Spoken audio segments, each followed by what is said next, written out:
Restless and invigorated surprise. Ashland Locke is no longer in the picture.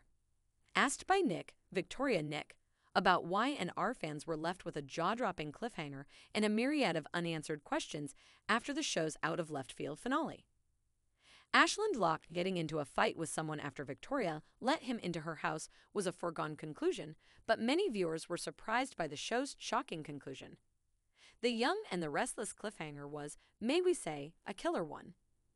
After noticing Locke staring at her through the French doors, Victoria made the absurd decision to let him into the house, despite Adam's warnings that he would try to hurt her.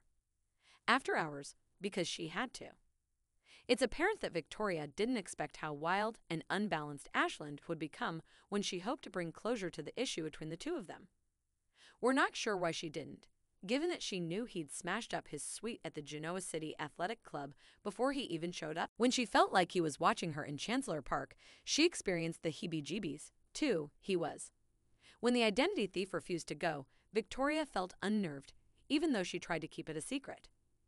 Locke also stood in her way to the door, which no doubt brought up memories of her time as J.T. Hellstrom. When Ashland pulled Victoria, he had nothing left to lose. Things escalated from bad to worse, and Victoria's eyes became as large as dinner plates. Locke lunged at Victoria after she warned him that no one could ever love him as he knocked and called on the door. Ashland Victoria raises Y&R's profile. With the fireplace poker, another homage to the JT incident, Victoria was able to defend herself from Locke, who was unfazed despite her warning that her security detail was on its way. Finally, Nick came to the rescue after a long period of banging and phoning and interfered. The humiliated mogul slumped to the floor after Locke slammed his head on the fireplace hearth once he heard he had kidnapped his sister. To ease the pressure on the CEO, Victoria made a phone call to Chance after discovering her husband's death. They discussed the future measures. When Nick opted to take a breather in gale force gusts, he provided the perfect chance for a very strange twist to occur. Upon their return, they were shocked to discover that the body had vanished, with only a few pools of blood remaining. It's possible that Nick's murder accusation could be dropped as a result of this, but it raises the question, what happened to Ashland Locke? Do you think that a man who had no pulse seconds earlier suddenly recovered enough to be able to make his way back through the French doors and into the darkness by himself? Probably.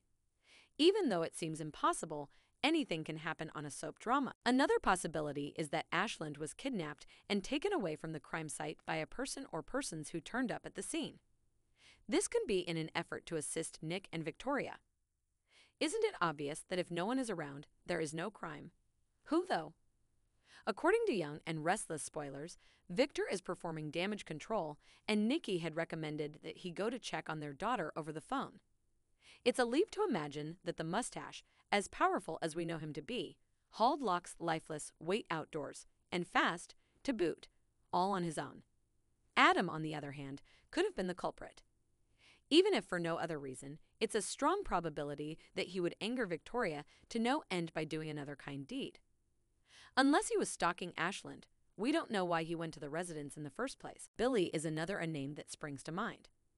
He was the one who alerted Nick to Victoria's heightened state of alert, and he may have returned to the house to conduct a health check.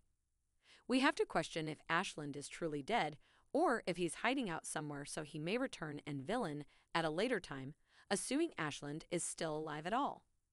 So we hope that's the case, because the character added a lot to the show.